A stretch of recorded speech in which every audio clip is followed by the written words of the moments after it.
మన నందవరం మండల కేంద్రంగా జిల్లా పరిషత్ ఉన్నత పాఠశాల నందవరం మండల కేంద్రంలోని ప్రభుత్వ ఉన్నత పాఠశాలలో ఆంధ్రప్రదేశ్ రాష్ట్ర ప్రభుత్వం చేపట్టినటువంటి యోగాంధ్ర అనేటువంటి ప్రోగ్రాంని ప్రభుత్వ అధికారుల ఆధ్వర్యంలో ఘనంగా నిర్వహించడం జరిగింది. కాబట్టి ఈ కార్యక్రమంలో అన్ని రకాల పార్టీ నాయకులు, సామాజికవేత్తలు, అట్లాగే ప్రభుత్వ ఉద్యోగులు, విద్యార్థులు పాల్గొనడం అనేటువంటిది జరిగింది.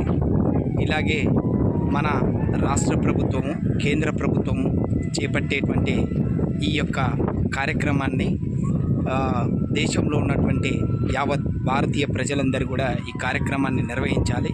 ఈ కార్యక్రమాలు మన జూన్ 21వ తేదీ యోగా దినోత్సవం నాటి వరకు జరగడం అనేటువంటిది జరుగుతుంది. కాబట్టి యావత్ భారతావని అందరూ కూడా ఈ కార్యక్రమాన్ని దిగ్విజయంగా నిర్వహించాలని కోరుకుంటూ జై హింద్, జై భారత్, మేరా భారత్ మహాన్.